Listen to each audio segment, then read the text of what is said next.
여러분 안녕하세요. 행정학 산책 제11강을 시작하겠습니다. 네, 11강은 정부의 두 얼굴 경제 에세이책의 제6장 여전히 행복이 성적순인 나라인 이유는 무엇일까 하는 주제에 관해서 함께 알아보도록 하겠습니다. 자, 이 제6장, 이 책의 6장의 주제는 결국 논리 실증주의, logical positivism에 대한 얘기인데요. 성적순이다라는 숫자에 대한 얘기예요. 성적순. 뭐 성적이라든가 우리가 뭐 삶의 지표, GMP, 이런 것들이 다 숫자로 표시되어 있죠. 인간에 대한 모든 것을 다 숫자로 나타내는 것인데요. 네, 과연 숫자로 세상을 보는 것을 우리가 이제 논리실증주의다라고 하는데, 이 책에서 논리실증주의에 대해서 상당히 자세하게 그리고 친절하게 쭉 설명을 하고 있습니다. 그래도 불구하고 논리실증주의가 도대체 뭔지 모르겠다. 참 이런 분들이 굉장히 많아요. 수험생들 중에. 예, 저도 이 논리실증주의를 공부할 때 상당히 어렵게 느껴졌습니다. 우리가 이제 행정학에서는 이걸 이제 행태주의라 그러죠. 행태주의. behavioralism이다라고 해가지고.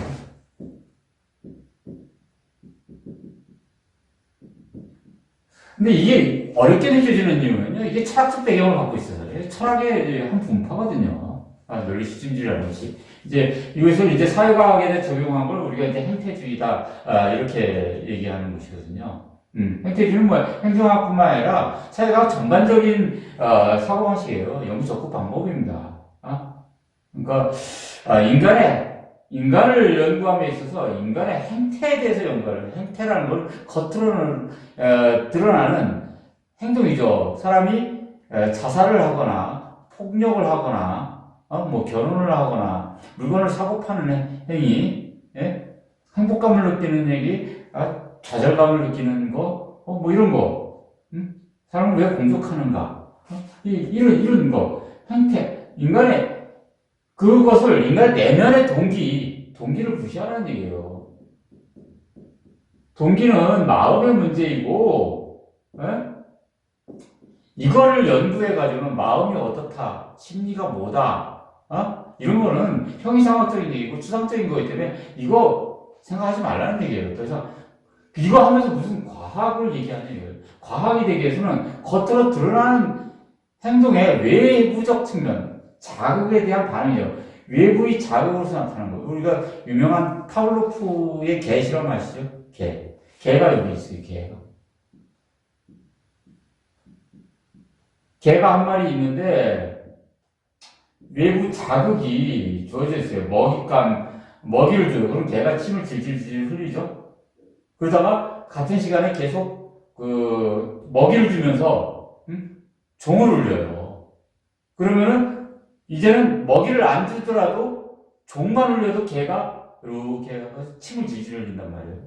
그러니까 개가 외부의 자극에 대해서 침을 흘리는 반응을 보여요. 침이라는 반응을 보여요.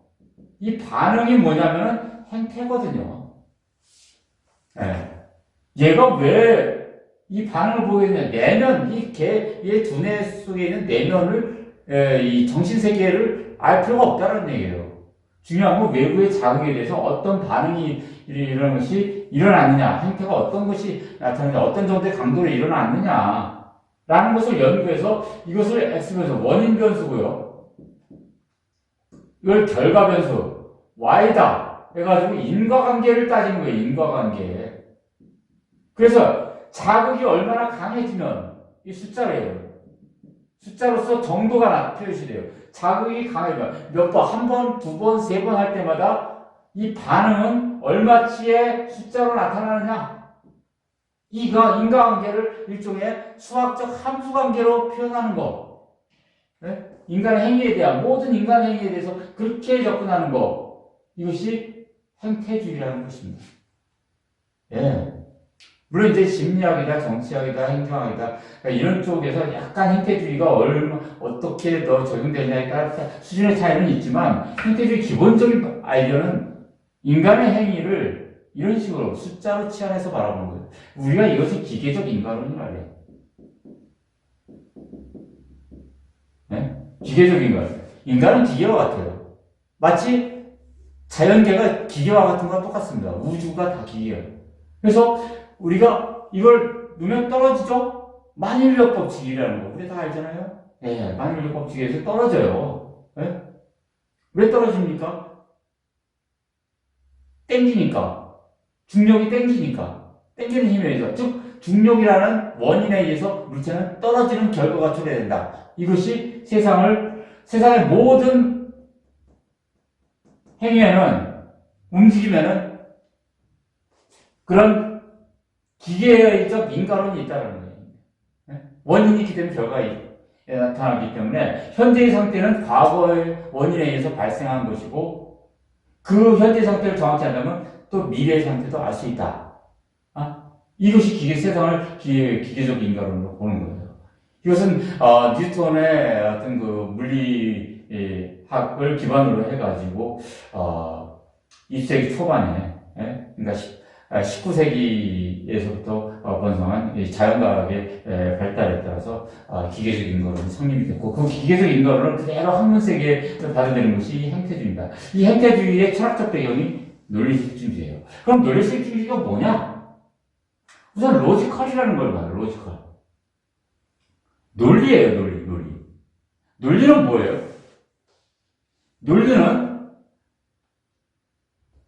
이건 관계를 얘기한다. 관계. 1 플러스 2는 3이죠. 왜 그래요? 이거 관계잖아요. 1과 2를 더하면 3이라는 관계가 성립된다. 모든 관계의 서술이 수학입니다. 숫자의 관계의 서술이에요. 그러면은 물을 먹으면 갈증도가 줄어든다.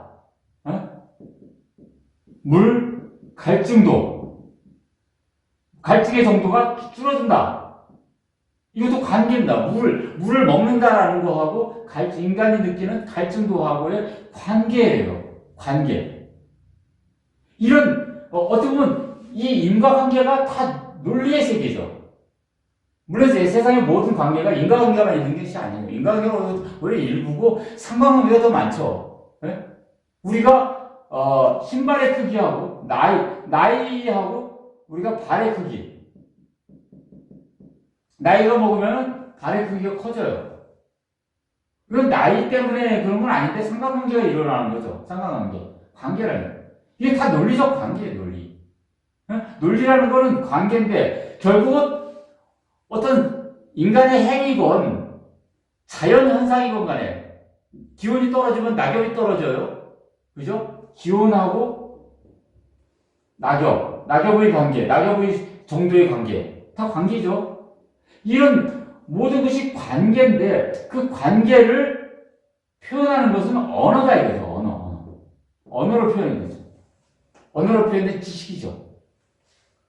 그러면 이 관계가 지식으로 되기 위해서는 어떻게 돼요? 실증적이어야 된다는 얘기예요. 진짜 포지티브로 해야 되나? 포지티브라는 거는 경험주의의 연장선입니다. 우리가 경험주의예요. 경험주의라는 건 뭐냐면은 우리가 지식으로서 우리가 안다는 건 뭐냐? 우리가 경험해봄으로써 안다는 거죠. 이것이 뾰족하다? 어떻게 느껴요? 찔러봄으로써 느끼는 거죠. 어떤 물이 뜨겁다? 먹어보면서 맛을 보면서 뜨거운 걸 알 수 있는 거죠. 마치 발의 크기가 커진다. 나이가 들먹으로서 알 수 있는 것이고, 네? 내가 갈증이 해결된다. 물을 먹어보면서 알 수 있는 거죠. 네? 즉 인간을 경험해보면서 알 수 있다라는 거예요. 이게 경험이죠. 경험이에요. 경험을 근거로 해서 우리는 암이라는 것을 형성한다니까. 안다. 우리가 노우라는 걸 바로 이 경험을 통해서 생겨난다는 거예요. 그러면 경험주의와 실증주의는 같냐? 그렇지 않다는 거예요.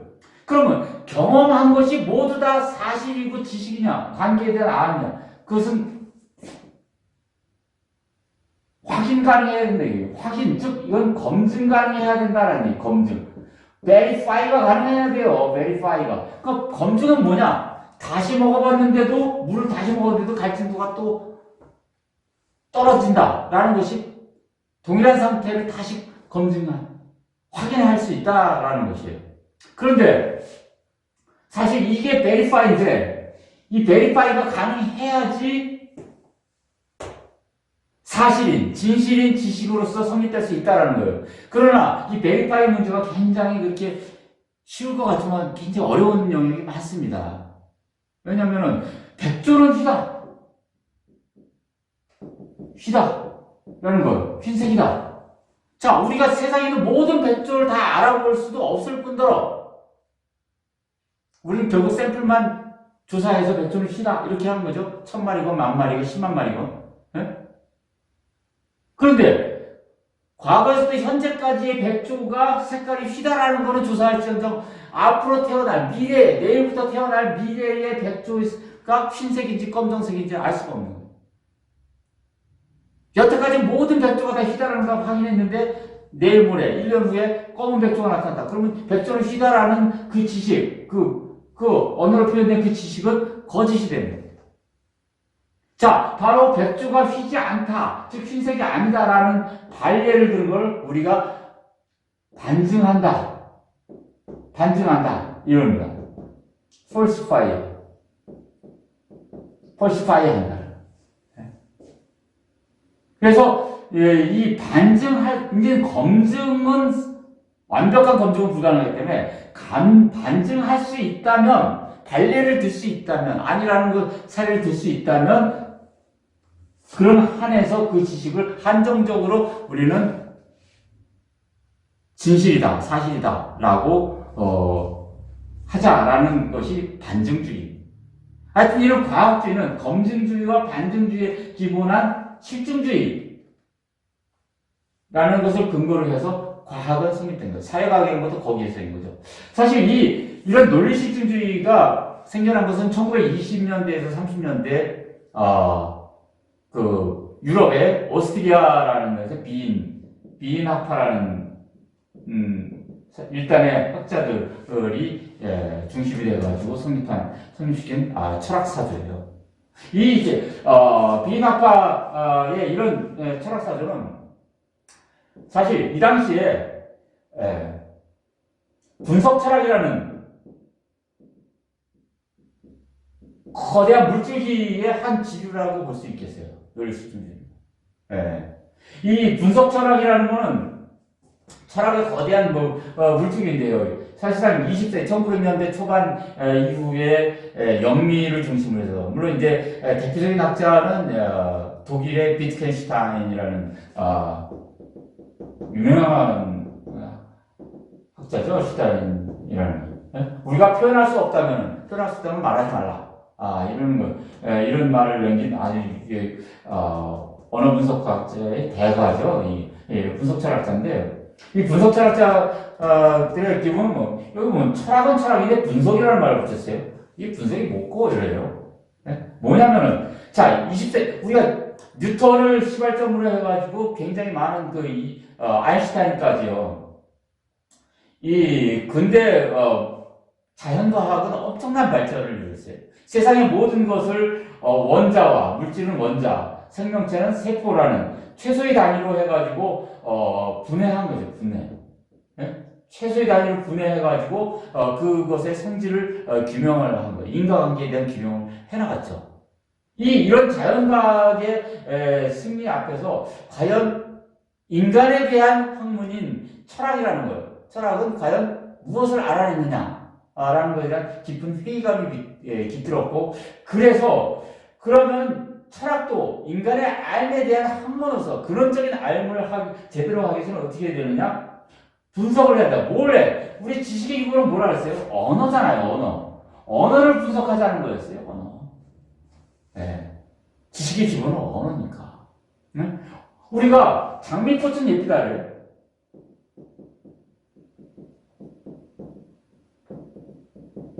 장미꽃은 예쁘다. 장미꽃은 저기 대상에 있는 실체예요. 그러나 예쁘다라는, 예쁨이라는 그런 실체는 있습니까? 우리가 검증할 수 있습니까? 없죠. 근데도 우리는 장미꽃은 예쁘다라는 것이 마치 진리인 것처럼 생각한다. 그 때문에 우리가 이렇게 자연과학에서는 이익으로 MC 되고, 이런 그 물리법칙들이 이렇게 숫자화되는데, 인간에 대한 알의 지식은 이렇게 추상적인 말들로서 나열을 하기 때문에 이것이 제대로, 과학으로서 설명할 수 없다. 인간의 알을 제대로 알 수 없다. 라고 비판하면서 분석 철학은 언어에 대한 분석을 하기 시작하는 것이죠. 그래서, 정말로 이 언어를 분석을 해가지고, 우리가 완전히, 우리가 메타 랭귀지라 해서 메타 랭귀지. 이 세상을 온전히 다 설명할 수 있는 언어. 즉, 대상과 언어는 1대1 대응 관계에 성립하도록 만드는 그런 언어를, 분석해내는, 이런 것이, 분석 철학이죠. 이런 분석 철학의 한 분파가, 논리 실증주의였습니다. 결국은 이 논리 실증주의의 사고방식은요, 우리가 언어를 분석하면은 결국 지식은 명제를 단위로 하는 거예요. 스테이트먼트라는 명제를 단위로. 장미꽃은 예쁘다. 이거 참인명제 아니거든요. 예쁘다, 못생겼다. 이거는 우리가 검증 불가능하다는 거예요.